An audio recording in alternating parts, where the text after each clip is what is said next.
The case Marbury vs. Madison occurred in 1803 because Marbury sued Madison for not giving him his job. This case led to the Supreme Court establishing the principle of judicial review. The case also led to the Supreme Court expanding its own powers. The case Plessy v. Ferguson occurred in 1896 because in 1890 a law was passed stating that railroad companies had to have separate but equal train cars for different races. Homer Plessy, who was 1/8 African American, wasn't allowed to sit in the white area, so he was arrested for not wanting to sit in the black area. The Supreme Court ruled that the law was constitutional because, while they required separate facilities, the facilities were still equal. This had established a separate but equal doctrine. In the case Brown v. Board of Education, which had occurred in 1954, because Linda Brown wanted to send her child to a white school because it was closer to her house, and then her child wasn't allowed. So Linda decided to sue the Board of Education. Linda had lost in the state court, but then the NAACP appealed her case and was sent to the Supreme Court.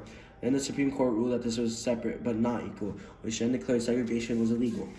Separate could never be equal because it sent a message to the black children that they were inferior to white children. In the case Nixon v. U.S., which occurred in 1974 because during the presidential campaign in 1974, a group of former government parents broke into a Democratic Party and sabotaged the Democrats. Nixon then tried to defend the agents by saying the investigation was for national security. People then figured out that Nixon recorded all of his conversations, so they asked him for the tapes, and he refused, saying that he has executive privilege.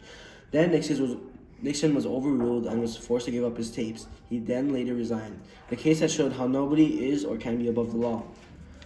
The case Bush v. Gore occurred in 2000 because in 2000 Americans experienced the closest election in history. When Americans went to bed at night, the election was still unclear. The award of Florida's vote was delayed because of a counting error. Counties started to recount their votes, but then George W. Bush tried to stop the recount. Then Bush was sent to the Supreme Court. The court had ruled that Florida doesn't have any standards for recounting votes, after Bush was able to stay as our president. The case Tinker v. Des Moines occurred in 1969 because in the 1960s, the U.S. was involved in an unpopular war in Vietnam, and the Americans were sharply divided. A group of high school students wanted to show their opposition by wearing black armbands with the peace symbol. The school then suspended the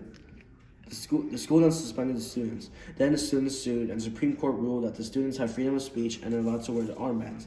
This case had established that students have First Amendment rights.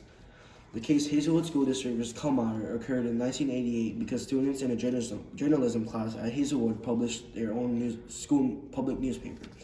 The principal objected to a story on teenage pregnancy and interviewing 3 pregnant students.